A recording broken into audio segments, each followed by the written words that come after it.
Hey guys, T-Blair. Today I got another look at the Tier 4 Russian premium battleship, Nikolai 1. Kadyrov on the screen here. You can see I don't have a lot of points in him. You don't need a lot of points in your commander for this ship. This should be available today, from what I understand, in all regions. This is going to be in the PlayStation Store, the Xbox Store, not in the game, but you got to go to the game menu. So, very strong ship. I hesitate to call any ship overpowered in my early impressions video, usually because I try and play about 10 games and then record those. It's getting to the point, though, where it's kind of hard to not say this thing's overpowered. Very, very tanky as long as you're angling well. Good guns, very accurate guns. I wasn't quite sure initially when I first started playing this whether it had the prototypical Russian battleship aiming model that they have on the PC, which basically, from what I understand, makes them very inaccurate at long range and very accurate at closer range. That's not the case here. This thing's very accurate. This is not much of an accuracy build. I do have Cunningham as an inspiration, of course, but very accurate ship, just really not specking for it all that much. This game, though, on Neighbors, I kind of want to talk a lot about domination mode thinking, and especially when it comes to the end game, capturing objectives, so on and so forth. Here we spawn in the middle here. Battleships, usually, if you can kind of pull a little bit to one wing or the other, I find that to be a good idea in most cases. You don't want to get too centrally located, and as the Reds push in, you're going to start to get subjected to crossfire. But if you kind of drift to one side or the other, you're less likely to run into that situation. Now, I still think I'm responsible for playing the middle in terms of the objective on domination mode. I'm primarily trying to support my two destroyers that are attempting to capture B.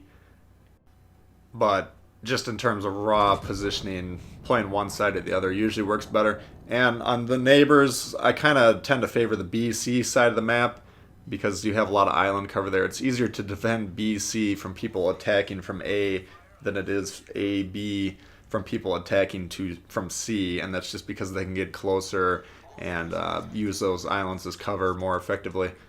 Anyway, what I want to kind of talk about is how many points you get per capture zone. How it works is you get 3 points for owning a capture zone every 5 seconds. That means you get 36 points, and at the end of the day, it's just easier for me or anyone like me who's not the greatest at math if you just round it up to 40. So every minute you're getting 40 points basically for owning a capture point. Now, if the Reds own one capture point and you own the other one capture point, then you're each going to be accruing that 36 points per minute. And then if one team gets 2, the other one has 1, then they're going to increase the lead by 36 points per minute. Again, increasing them by that amount every minute. So you can see if you allow the enemy team to capture all 3 points, you're basically going down 120 points per minute, and you can lose the game on score very, very quickly. So anytime you see your team kind of hanging back in the background, allowing the enemy team to aggressively take those objectives, you need to think about how to counter that, but you're basically looking at a guaranteed loss at that point, barring some miraculous outcome.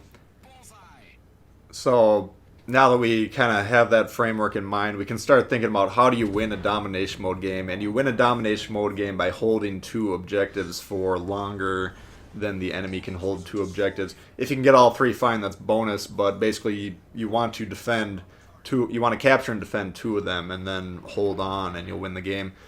So it's easier to capture B and C or A and B, 2 that are close, then that way you can kind of control half of the map and still retain those 2 objectives. But if you can get A and C, fine, but it's extremely hard to control points that are separated by such a great distance. So in any map that has 3 objectives like this that are kind of linearly spaced, you want to kind of just pick a side that it looks like your team can have the better chance to win, then go support that one and then try and clear that out. So that's what we're trying to do here. We have B, we have C. A's not really looking that good. They haven't captured it yet, but our fleet's not doing so well over there. So at this point in time, what we're trying to do is clear out all the Reds from this side of the map. Now, all I'm really aware of at this point in time is the battleship over here.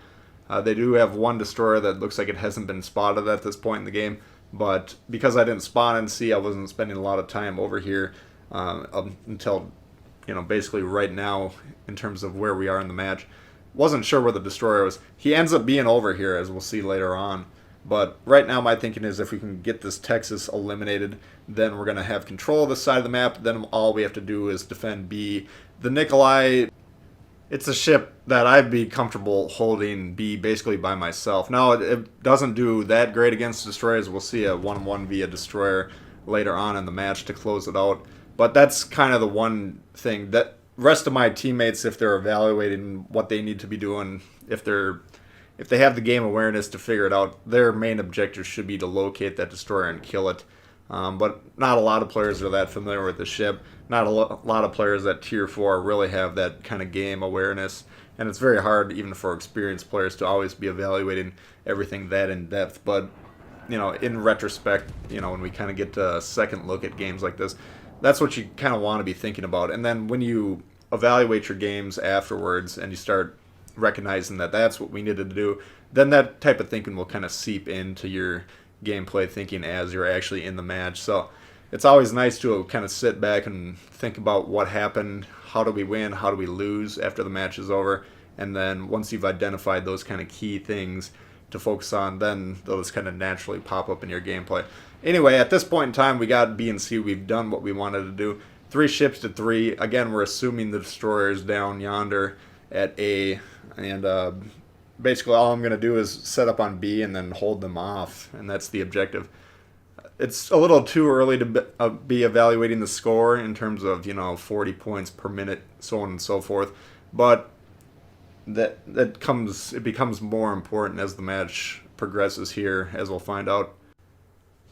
Now, at this point in the match, I'm still under the assumption that the Fubuki is on A. I believe that's the ship that's capturing. They did have a cruiser that's destroyed there, but as I'm just kind of casually watching the gameplay, I just assumed everyone on A got slaughtered and the destroyer was unspotted down there. And because there was such heavy fighting in C and the destroyer never popped up over here, that's kind of a reasonable assumption based on just casually keeping an eye on the game.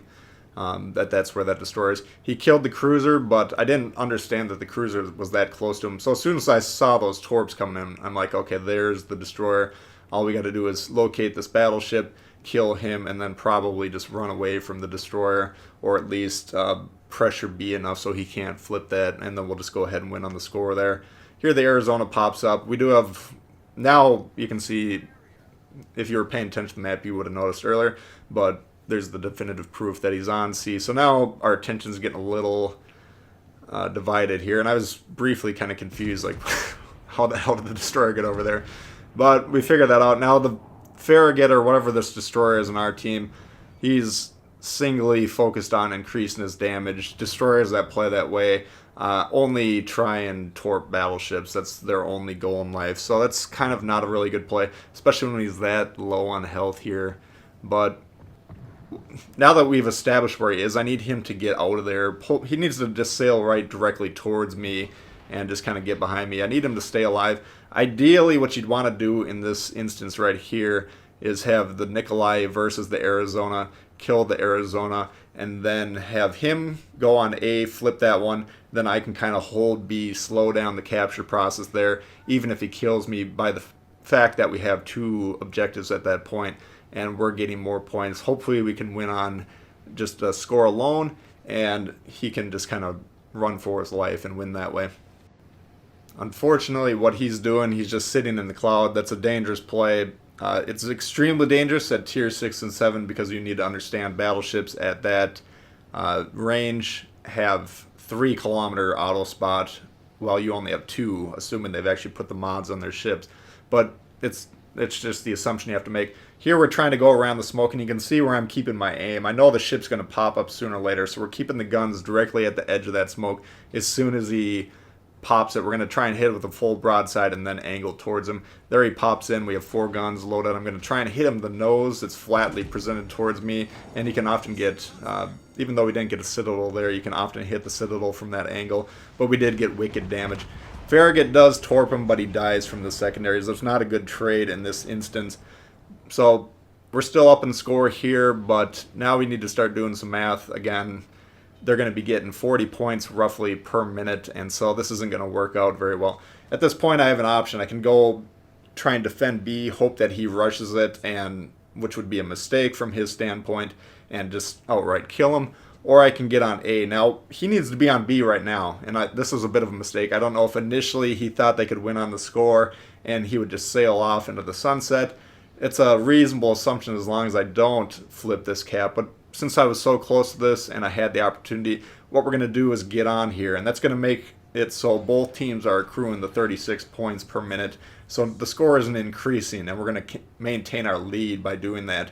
And so when they have the capture point, but you get on it, that is not giving them any points for the duration that you're on there. Once you flip it, then you're actually getting those points going into your team's coffers. So this is kind of the play I had to make at this point in time. But again, he had time to get on B. He should be basically have flipped it right now, and then he could just sail off and win the game. There we finally get spotted. So we know, looking at that blue ring, he just crossed into there. And this is what we were talking about earlier. B and C side has a lot of island cover. A and B don't. So I know there's basically no obstruction in terms of line of sight between me and him. So we know he's quite a long distance away. I'm not really worried about the torp threat. This is kind of a lazy play right here. What I should be doing is taking my guns, looking down range, trying to figure out exactly how far he really is. I should be looking at the far end of B. Just put my aim on the far end of B. That'll give me an accurate range of how far he likely is. Now that he's on B, we know at least roughly where he's located. But I just was kind of being a little bit lazy. I'm kind of casually moving forward here, turning my ship towards him just in case torps are coming. But I didn't think he had the torp range to do this. Fubukis, you need to understand, I don't set them up like this. My Japanese destroyers, tiers 5 through 7, have 10-kilometer range. But you can set them up for longer range. I actually don't know what it is, but I would guess probably 11, 11 and a half, something like that. So maybe if you know exactly what it is in the comments, if you have a high level Tanaka or whatever, let me know what you got your range up for these destroyers. But this is a bit of a mental error here. He pops the smoke, so I know where he is now, but we do end up seeing some torps pop up here, which kind of caught me off guard. We can see the angle they were coming in, so they were kind of just long-range torps. Those are narrow spreads, but they are kind of widening out due to the length of the launch. That's a long-range, narrow launch. That's how it looks. Did end up eating one torp there, but not the end of the world. We got a quick cycle on the damage count with the Russian battleships, so I'm not too worried about pushing in here. Now, if we're actually looking really closely at the score, I think I probably could have sailed away here. You know, we got 120 points every 3 minutes. He's got less than 3 minutes here, and I think it would have been very, very close, which is why I wanted to push in here. I wanted to at least get on B so they would stop accruing the points. What I'm assuming he's doing now is pop the smoke, sailing away, trying to win on score. He doesn't really want to fight me close range, whether he knows it or not, but he ends up sitting in there. But my thinking is get on B, at least stop the accrual of points, and then we should be able to win on score here. We do get a fairly decent kind of blind fire torp shot here. Again, we only eat one, which isn't the end of the world. I'm not the world's greatest torp dodger by any means. In fact, that's probably the weakest point of my game. We do have HE loaded here at this point in time, and we're just about to get on B, and we'll find out very quickly. If it says contested, as it does there, then we know he's on the cap. His smoke's about to run out anyway, so we do spot him very quickly. Blast him pretty hard there. Looks like about 3/4 of his health. And these guns they rotate through the front. The front 3 guns do, so we're going to quickly change direction in case the torps are on reload. It's about a minute reload on my build. Now, if he's spec'd up for the range, I think that's a trade-off. I think that's, if I recall the build, you're trading off the quicker reload for the range. So maybe he didn't have him quite reloaded here. We're going to hip fire this shot. It's a lot easier to hit these destroyers close range with battleships. If you're aiming down the sight, your guns will struggle to keep up with what you're actually aiming at. You won't be able to fire. So hip fire those shots, practice that. That'll help you there. That's another look at the Nikolai for you guys and domination mode thinking. Hope you guys did enjoy it. If you did, please hit the thumbs up. New to the channel, consider subscribing. Questions, comments, leave them below. I love to hear from you guys. Hope everyone's staying safe, and we'll see y'all later. All right, peace.